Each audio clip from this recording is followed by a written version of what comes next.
আসসালামু আলাইকুম। বাংলা সংবাদে আপনাকে স্বাগতম। আজকের সংবাদের শুরুতেই জানিয়ে দিব, গঠন হচ্ছে ঐক্যমত্যের সরকার, বাদ পড়ছেন কয়েকজন উপদেষ্টা। যুদ্ধকালীন পরিস্থিতির মতো সতর্ক থাকতে হবে, মন্তব্য প্রধান উপদেষ্টার। টিউলিপের 10 বছর জেল হতে পারে। কারাগারে বসেই নিজের মৃত্যুর খবর শুনেছেন সাবেক বিচারপতি মানিক। ফারুক খানের ফেসবুক পোস্ট নিয়ে যা বলছে কারা অধিদপ্তর। ব্রিটিশ মানবাধিকার বিষয়ক রাষ্ট্রদূতের সঙ্গে বিএনপির বৈঠক। গঠন হচ্ছে ঐক্যমত্যের সরকার, বাদ পড়ছেন কয়েকজন উপদেষ্টা। বর্তমান অন্তর্বর্তী সরকার ঐক্যমত্যের সরকারের রূপ নিতে যাচ্ছে।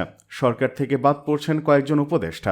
বিভিন্ন রাজনৈতিক দলের কাছে গ্রহণযোগ্য কয়েকজন ব্যক্তি নতুন করে যুক্ত হবেন। আগামী নির্বাচন সবার কাছে গ্রহণযোগ্য, নিরপেক্ষ ও সুষ্ঠু করতে এমন উদ্যোগ নেওয়া হয়েছে। তবে ঐক্যমত্যের সরকারের প্রধানও থাকবেন ডক্টর মোহাম্মদ ইউনূস। এজন্য ঐক্যমত্যের সরকার গঠনে লিয়াজুর উদ্দেশ্যে সিনিয়র সচিব পদমর্যাদার প্রধান উপদেষ্টার একজন বিশেষ সহকারী নিয়োগ পাচ্ছেন। প্রধান উপদেষ্টার কার্যালয়, মন্ত্রী পরিষদ বিভাগ ও জনপ্রশাসন মন্ত্রণালয় সূত্রে এসব তথ্য জানা গেছে। সূত্রগুলো জানান, অন্তর্বর্তী সরকার একটি গ্রহণযোগ্য নির্বাচন করতে চায়। নানা কারণে এখন নির্বাচন নিয়ে ভাবছে অন্তর্বর্তী সরকার। ইতিমধ্যে নির্বাচনের সম্ভাব্য রূপরেখা দিয়েছেন প্রধান উপদেষ্টা। নির্বাচন সুষ্ঠু ও নিরপেক্ষ করতে ডক্টর মোহাম্মদ ইউনূস নতুনভাবে সরকার সাজাবেন। এ সরকারে কয়েকজন নতুন মুখ যুক্ত হবেন। এই কাজ ভালোভাবে সম্পাদন করতে রাজনৈতিক দল থেকে প্রতিনিধি, ধর্মীয় দলের প্রতিনিধি, সামাজিকভাবে গ্রহণযোগ্য ব্যক্তিদের সমন্বয় করা হবে। সূত্র জানান, এই কাজটি লিয়াজুর জন্য একজন ব্যক্তিকে প্রধান উপদেষ্টার বিশেষ সহকারী হিসেবে নিয়োগ দিতে যাচ্ছে সরকার, যিনি সিনিয়র সচিব পদমর্যাদা পাচ্ছেন। ওই ব্যক্তি একজন মিডিয়া ব্যক্তিত্ব হতে পারেন বলে জানা গেছে। সূত্র জানান, আজকালের মধ্যে জরুরি ভিত্তিতে এই নিয়োগের প্রজ্ঞাপন জারি করা হবে। প্রধান উপদেষ্টার কার্যালয় থেকে মুখ্য সচিব জরুরিভাবে এ সংক্রান্ত সারসংক্ষেপ পাঠান মন্ত্রিপরিষদ বিভাগে। পরে সেটি আবার পাঠানো হয়েছে জনপ্রশাসন মন্ত্রণালয়ে। জনপ্রশাসন মন্ত্রণালয় সূত্র জানান, এ ব্যাপারে যে কোনো সময় প্রজ্ঞাপন হবে। এদিকে যুদ্ধকালীন পরিস্থিতির মতো সতর্ক থাকতে হবে, মন্তব্য প্রধান উপদেষ্টার। চলতি বছরকে দেশের জন্য অত্যন্ত গুরুত্বপূর্ণ উল্লেখ করে আইন শৃঙ্খলা রক্ষাকারী বাহিনীকে সর্বোচ্চ সতর্কতা অবলম্বনের নির্দেশ দিয়েছেন অন্তর্বর্তী সরকারের প্রধান উপদেষ্টা অধ্যাপক ডক্টর মোহাম্মদ ইউনূস। সোমবার রাষ্ট্রীয় অতিথি ভবন যমুনায় নিরাপত্তা বাহিনীর শীর্ষ কর্মকর্তাদের সঙ্গে আইন শৃঙ্খলা পরিস্থিতির পর্যালোচনা সভায় তিনি এই নির্দেশ দেন। প্রধান উপদেষ্টা নিরাপত্তা বাহিনীর প্রধানের আইন শৃঙ্খলা পরিস্থিতি বিঘ্নিত করার যে কোনো প্রচেষ্টার বিরুদ্ধে সতর্ক থাকার নির্দেশ দিয়ে বলেছেন, যুদ্ধকালীন পরিস্থিতির মতো আমাদেরকে সতর্ক থাকতে হবে। এই বছরটি দেশের জন্য অত্যন্ত গুরুত্বপূর্ণ। কাউকে বিশৃঙ্খলা ও অরাজকতা সৃষ্টির সুযোগ দেওয়া যাবে না। প্রধান উপদেষ্টা যোগ করেন, নিরাপত্তা বাহিনীগুলোকে সর্বোচ্চ আধুনিক যোগাযোগ প্রযুক্তির ব্যবহার নিশ্চিত করতে হবে, যাতে তারা দ্রুত পরিস্থিতি নিয়ন্ত্রণে আনতে পারে। আমাদের অবশ্যই একটি কমান্ড সেন্টার বা কমান্ড সদর দপ্তর স্থাপন করতে হবে, যা পুলিশ ও নিরাপত্তা বাহিনীগুলোর মধ্যে সমন্বয় সাধন করবে। তিনি বলেন, নতুন কমান্ডো কাঠামো দক্ষতা ও নিবিড় পর্যবেক্ষণের মাধ্যমে দেশের সকল বাহিনী ও থানা এবং আইন শৃঙ্খলা বাহিনী সংস্থাগুলোর মধ্যে সমন্বয় সাধন করবে। প্রধান উপদেষ্টা আরও বলেন, ক্ষমতাচ্যুত স্বৈরশাসক শেখ হাসিনার ঘনিষ্ঠরা বিশৃঙ্খলা সৃষ্টির জন্য বিশাল অঙ্কের অর্থ ব্যয় করছে এবং মিথ্যা ও অপতথ্য ছড়াচ্ছে। দেশবাসীকে অপপ্রচারের বিরুদ্ধে সতর্ক থাকার আহ্বান জানিয়ে তিনি বলেন, সবাইকে এই অপপ্রচারের বিরুদ্ধে লড়াই করতে হবে। এদিকে টিউলিপের 10 বছর জেল হতে পারে। যুক্তরাজ্যের সাবেক সিটি মিনিস্টার টিউলিপ সিদ্দিকের বিরুদ্ধে দুর্নীতি তদন্ত করছে দেশটির ন্যাশনাল ক্রাইম এজেন্সি গোয়েন্দা কর্মকর্তারা। বাংলাদেশের দুর্নীতি দমন কমিশন দুদকের সঙ্গে সম্প্রতি ঢাকায় এক গোপন বৈঠকের পর ব্রিটিশ কর্তৃপক্ষ এ তথ্য দেয় বলে জানিয়েছে ব্রিটিশ সংবাদ মাধ্যম ডেইলি মেইল। অভিযোগ রয়েছে, রূপপুর পারমাণবিক বিদ্যুৎ কেন্দ্রের চুক্তির মাধ্যমে টিউলিপ ও তার পরিবারের সদস্যরা 3.9 বিলিয়ন পাউন্ড আত্মসাৎ করেছেন। এই প্রকল্পের 90% ঋণ এসেছে ক্রেমনিল থেকে, আর দায়িত্বে আছেন রাশিয়ান কোম্পানি রোসাটম। এছাড়া টিউলিপের বিরুদ্ধে বাংলাদেশি ব্যবসায়ীর কাছ থেকে লন্ডনে বিনামূল্যে ফ্ল্যাট পাওয়ার অভিযোগও রয়েছে। টিউলিপের বিরুদ্ধে ওঠা দুর্নীতির প্রমাণ হলে তার 10 বছরের জেল হতে পারে। কারণ ব্রিটেনের ব্রাইভারি অ্যাক্ট 2010 অনুযায়ী কেউ বিদেশে ঘুষ গ্রহণ করলে তার বিরুদ্ধে ব্রিটেনে মামলা এবং সর্বোচ্চ 10 বছর কারাদণ্ড হতে পারে। এনসিআর কর্মকর্তারা বাংলাদেশ সরকারকে সহায়তা করার প্রস্তাব দিয়েছে, যাতে আন্তর্জাতিক চুক্তির আওতায় টিউলিপ সিদ্দিকের বিরুদ্ধে আইনি ব্যবস্থা নেওয়া সম্ভব হয়। সূত্রের দাবি, এনসিএ শুধু বাংলাদেশের জন্য নয়, বরং যুক্তরাজ্যে টিউলিপ সিদ্দিকের বিরুদ্ধে মামলার জন্য তথ্য সংগ্রহ করতে পারে। টিউলিপ সিদ্দিক ও তার পরিবারের বিরুদ্ধে আরও অন্তত 2টি ফৌজদারি তদন্ত পরিচালনা করছে দুদক, তবে তিনি এসব অভিযোগ প্রত্যাখ্যান করেছেন।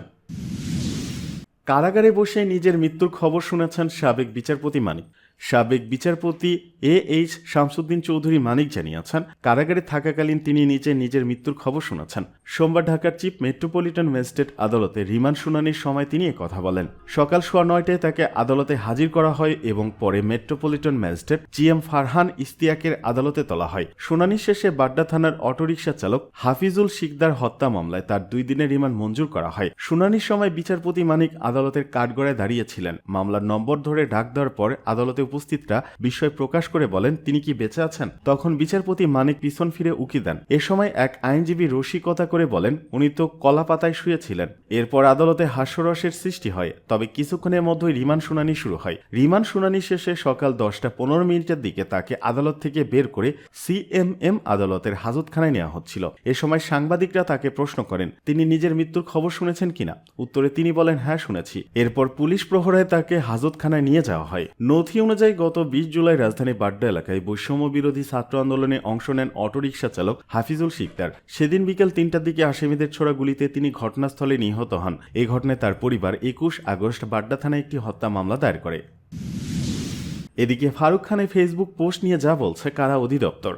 হত্যা মামলায় গ্রেপ্তার হয়ে কারাগারে রয়েছেন আওয়ামী লীগের সভাপতিমণ্ডলীর সদস্য এবং সাবেক বেসামরিক বিমান পরিবহন ও পর্যটন মন্ত্রী লেফটেন্যান্ট কর্নেল অবসরপ্রাপ্ত ফারুক খান। গতকাল সোমবার তার ভেরিফাইড ফেসবুক আইডি থেকে একটি স্ট্যাটাস দেওয়া হয়। ওই স্ট্যাটাসটিতে আওয়ামী লীগ সভাপতি শেখ হাসিনাকে দোষারোপ করা হয়। ফারুক খানের পোস্টটি মুহূর্তেই ভাইরাল হয়ে যায়। অনেকে প্রশ্ন তোলেন, কারাগার থেকে ফারুক খান কিভাবে ফেসবুক ব্যবহার করছেন। অনেকে আবার সন্দেহ পোষণ করেন আইডিটি হ্যাক হয়েছে কিনা কিংবা ফারুক খানের হয়ে কেউ পোস্ট দিয়েছেন। এবার এ বিষয়ে নিজেদের অবস্থান জানান দিল কারা অধিদপ্তর। সোমবার দেয়া এক সংবাদ বিজ্ঞপ্তিতে কারা অধিদপ্তর বলেছে, আপনাদের অবগতির জন্য জানানো যাচ্ছে যে আজ সোমবার ফারুক খান নামের জৈনক ব্যক্তির ফেসবুক আইডির একটি পোস্টের স্ক্রিনশট শেয়ার করে তা কারাগারে আটক সাবেক মন্ত্রী কর্নেল অবসরপ্রাপ্ত ফারুক খান কর্তৃক প্রচার করা হয়েছে মর্মে বিভ্রান্তি ছড়ানো হচ্ছে। কারা কর্তৃপক্ষ বিষয়টি নিশ্চিত করেছে যে কারাগারে হতে এ ধরনের প্রচার বা ফেসবুক চালানো সম্ভব নয়। তিনি বর্তমানে ঢাকা কেন্দ্রীয় কারাগারের কেরানীগঞ্জে আটক আছেন। এতে আরো বলা হয়, কারাগারে আটক কোনো বন্দির পক্ষে মোবাইল ফোন ব্যবহারের কোনো সুযোগ নেই বিধায় বর্ণিত আইডিটি সাবেক মন্ত্রী ফারুক খান কর্তৃক কারাগার হতে পরিচালনা করা সম্ভব নয়। তবে অন্য কেউ বা তার আত্মীয় স্বজন কর্তৃক ফারুক খানের নামের আইডিটি পরিচালনা করছে কিনা তা কারা কর্তৃপক্ষ অবগত নয়। বিষয়টি অনুসন্ধানপূর্বক প্রয়োজনীয় ব্যবস্থা গ্রহণের জন্য আইন শৃঙ্খলা বাহিনীকে অনুরোধ জানানো হয়েছে। এতে উল্লেখ্য, ফারুক খানের আইডি থেকে দেওয়া পোস্টে লেখা হয়, অনেক চেষ্টা করে অনলাইনে এসেছি, জেলের চার দেয়াল আমার নিজ সত্তার সামনে দাঁড় করাই, অনেক কিছু বলতে চাই কিন্তু এখন সবই বলতে পারছি না। এতটুকুই বলবো, শেখ হাসিনাকে নেত্রী মেনেছিলাম কিন্তু আজকে তার হটকারিতার জন্যই আমাদের দলের এই পরিণতি। দলের নেতৃত্বে পরিবর্তন এবং সর্বস্তরে শুদ্ধি অভিযান ব্যতীত কোনো ধরনের রাজনীতিতে ফেরা উচিত হবে না। শেখ হাসিনার আওয়ামী লীগ আর চাই না, বঙ্গবন্ধুর আওয়ামী লীগ ফেরত চাই। জয় বাংলা, জয় বঙ্গবন্ধু। এদিকে ব্রিটিশ মানবাধিকার বিষয়ক রাষ্ট্রদূতের সঙ্গে বিএনপির বৈঠক। বাংলাদেশ সফররত ব্রিটিশ মানবাধিকার বিষয়ক রাষ্ট্রদূত এলেনর স্যান্ডার্সের সঙ্গে বৈঠক করেছেন বিএনপির দুই নেতা। সোমবার বেলা 3:30টায় ঢাকায় নিযুক্ত ব্রিটিশ হাই কমিশনারের বাসভবনে এই বৈঠক অনুষ্ঠিত হয়। বিএনপির পক্ষে বৈঠকে অংশ নেন দলটির স্থায়ী কমিটির সদস্য ডক্টর আব্দুল মঈন খান ও সাংগঠনিক সম্পাদক শামা ওবায়দ। বিএনপির মিডিয়া সেলের সদস্য শাহরুল কবির খান এ তথ্য নিশ্চিত করেছেন। এলেনর স্যান্ডার্সের সঙ্গে ব্রিটিশ সরকারের উপস্থায়ী প্রতিনিধি জেনেভাও উপস্থিত ছিলেন। এদিকে সোমবার থেকে বুধবার ঢাকা ও কক্সবাজারে 3 দিন ব্যস্ত কর্মসূচিতে কাটাবেন মানবাধিকার বিষয়ক ব্রিটেনের রাষ্ট্রদূত এলেনর স্যান্ডার্স।